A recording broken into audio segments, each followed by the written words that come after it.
오늘 우리에게 주신 하나님의 말씀은 여호수아 7장 1절에서 11절까지의 말씀입니다. 다 같이 함께 읽습니다. 이스라엘 자손들이 온전히 바친 물건으로 말미암아 범죄하였으니 이는 유다 지파 세라의 증손 삽디의 손자 갈미의 아들 아간이 온전히 바친 물건을 가졌음이라. 여호와께서 이스라엘 자손들에게 진노하시니라. 여호수아가 여리고에서 사람을 베델 동쪽 베단 곁에 있는 아이로 보내며 그들에게 말하여 이르되 올라가서 그 땅을 정탐하라 하매 그 사람들이 올라가서 아이를 정탐하고 여호수아에게로 돌아와 그에게 이르되 백성을 다 올라가게 하지 말고 2-3천 명만 올라가서 아이를 치게 하소서. 그들은 소수이니 모든 백성을 그리로 보내어 수고롭게 하지 마소서 하므로 백성 중 3,000명쯤 그리로 올라갔다가 아이 사람 앞에서 도망하니 아이 사람이 그들을 36명쯤 쳐 죽이고 성문 앞에서부터 스바림까지 쫓아가 내려가는 비탈에서 쳤으므로 백성의 마음이 녹아 물같이 된지라. 여호수아가 옷을 찢고 이스라엘 장로들과 함께 여호와의 궤 앞에서 땅에 엎드려 머리에 티끌을 뒤집어 쓰고 저물도록 있다가 이르되 슬프도소이다. 주 여호와여 어찌하여 이 백성을 인도하여 요단을 건너게 하시고 우리를 아모리 사람의 손에 넘겨 멸망시키려 하셨나이까. 우리가 요단 저쪽을 만족하게 여겨 거주하려면 좋았을 뻔하였나이다. 주여 이스라엘이 그의 원수들 앞에서 돌아섰으니 내가 무슨 말을 하오리이까. 가나안 사람과 이 땅의 모든 사람들이 듣고 우리를 둘러싸고 우리 이름을 세상에서 끊으리니 주의 크신 이름을 위하여 어떻게 하시려 하나이까 하니 여호와께서 여호수아에게 이르시되 일어나라. 어찌하여 이렇게 엎드렸느냐. 이스라엘이 범죄하여 내가 그들에게 명령한 나의 언약을 어겼으며 또한 그들이 온전히 바친 물건을 가져가고 도둑질하며 속이고 그것을 그들의 물건 가운데 두었느니라. 아멘. 하나님께서 이 말씀을 통하여 우리에게 은혜 주시기를 원합니다.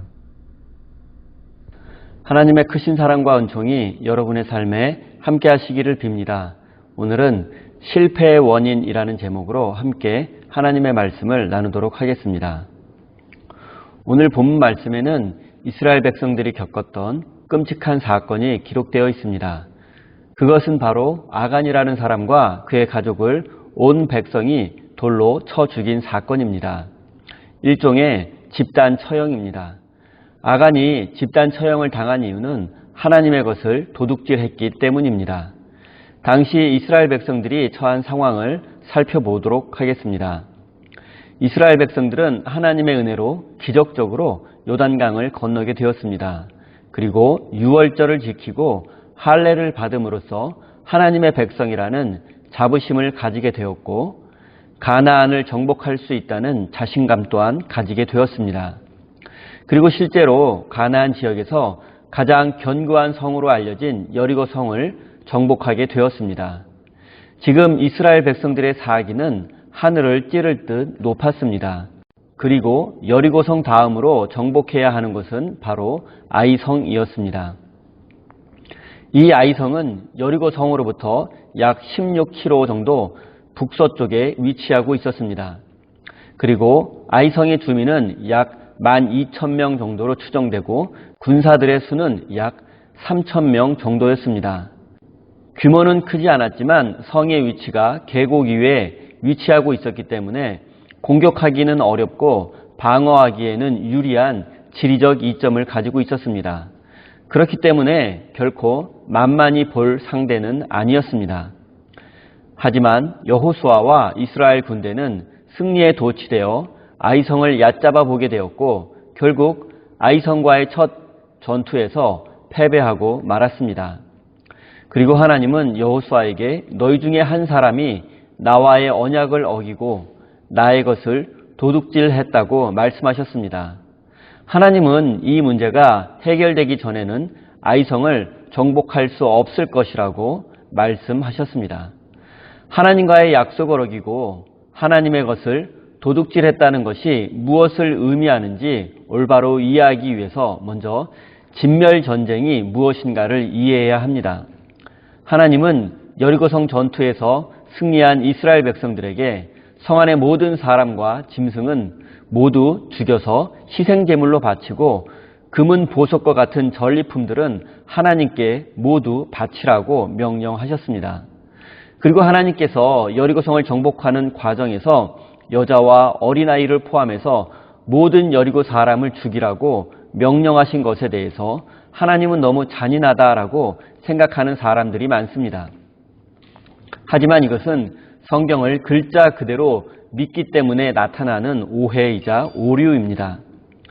여리고성과 같이 전쟁에서 모든 사람을 죽이고 성을 불태워서 멸망시키는 것을 보통 고대 근동 사회에서는 진멸전쟁이라고 불렀습니다. 진멸전쟁은 말 그대로 모든 것을 죽여서 멸망시키는 전쟁입니다. 한자로는 다할진, 멸망할 멸자를 씁니다. 그래서 완전히 멸망시킨다는 뜻입니다. 고대 근동 지역에서 발굴된 고대 문서를 살펴보면 여호수아 당시 가나안 지역에도 이미 진멸전쟁이 있었습니다. 하지만 진멸전쟁은 모든 사람을 죽이는 잔인한 전쟁은 아니었습니다. 반드시 승리해야만 하는 중요한 전쟁을 시작할 때 적들을 모두 죽이고 성을 불태우고 완벽한 승리를 거두자라는 것이 바로 진멸전쟁의 의미입니다. 그리고 실제로 이스라엘 군대가 여리고성을 정복할 때 남녀노소를 불문하고 모든 여리고 백성들을 죽였다고 보기는 어렵습니다. 여호수아 10장 20절에 보면 가나안 연합군과의 전투에서 승리한 이스라엘 백성들은 가나안 사람들을 거의 멸하였고 남은 자들은 성 안으로 들어갔다라는 표현이 있습니다. 거의 멸하였고 또 남은 자들도 있었다라는 뜻입니다. 하나님께서 여호수아와 이스라엘 백성들에게 가나안 사람들을 진멸하라고 명령한 의도는 가나안 사람들을 모두 죽이고 학살하라는 뜻이 아니라 가나안 사람들에게 승리를 거두고 그 땅을 정복하라는 의미입니다.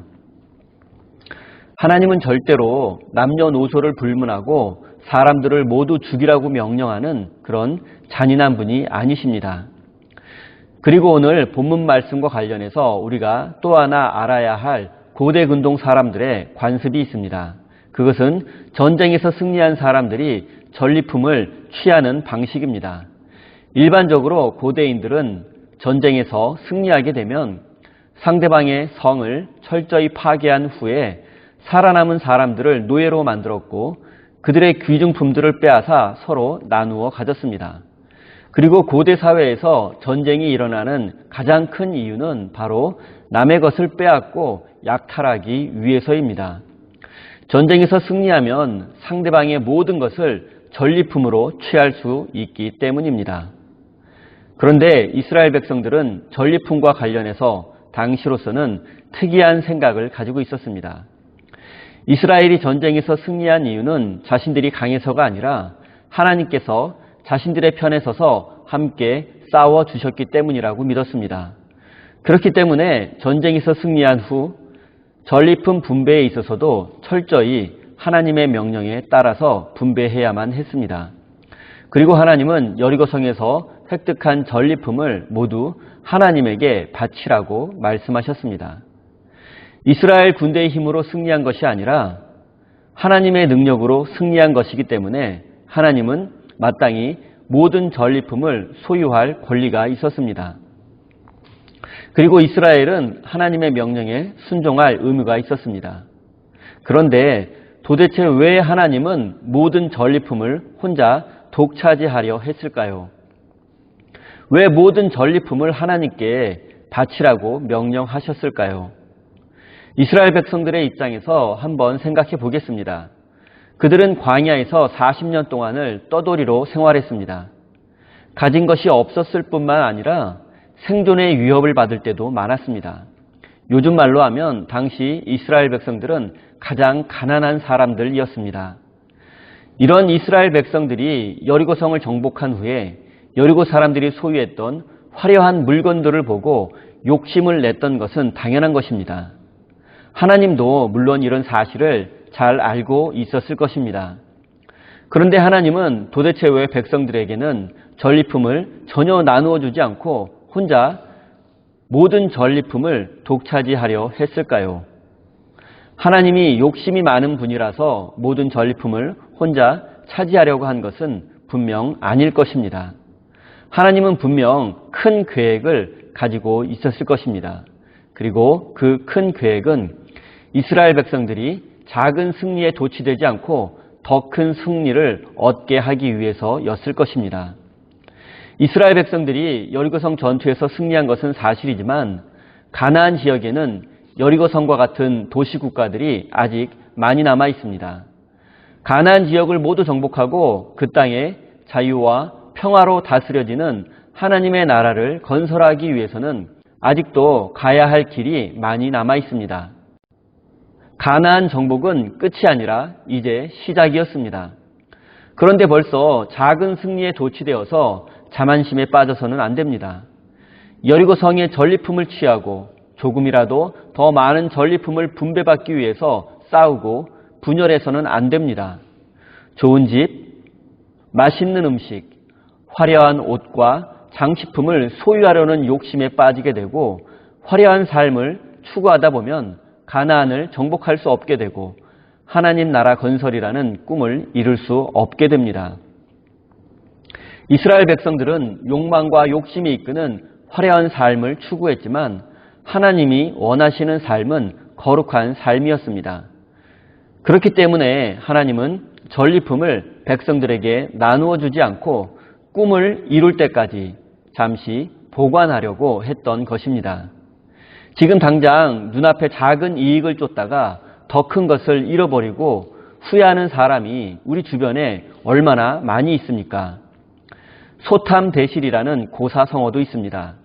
작은 것을 탐내다가 큰 것을 잃어버린다라는 의미입니다. 하나님은 이스라엘 백성들이 소탐대실하는 실수를 저지르지 않도록 하기 위해서 백성들에게 전리품을 나누어 주지 않은 것입니다. 그리고 많은 사람들에게 알려진 마시멜로 실험 이야기도 있습니다. 이 실험은 유혹을 잘 참고 견디는 사람이 나중에 더 성공적인 인생을 살게 된다는 것을 증명하는 유명한 심리학 실험입니다. 마시멜로 실험에 대해서 잠시 소개하도록 하겠습니다. 한 방에 있는 여러 명의 유치원 아이들에게 선생님이 마시멜로 1개가 담긴 접시를 하나씩 나누어 줍니다. 그리고 선생님은 아이들에게 잠시 나갔다 올 테니 선생님이 다시 돌아올 때까지 먹지 않고 기다리는 아이들에게는 마시멜로를 1개 더 주겠다고 약속을 했습니다. 기다리지 못하고 마시멜로를 먹은 아이들도 있고 선생님이 올 때까지 기다렸다가 2개를 먹은 아이들도 있었습니다. 그리고 이 아이들의 성장 과정을 오랫동안 관찰하고 연구한 결과 마시멜로를 먹고 싶은 욕구를 참고 기다렸던 아이들이 어른이 되어서 그렇지 않은 아이들보다 더 성공적인 인생을 살고 있었다는 것이 밝혀지게 되었습니다.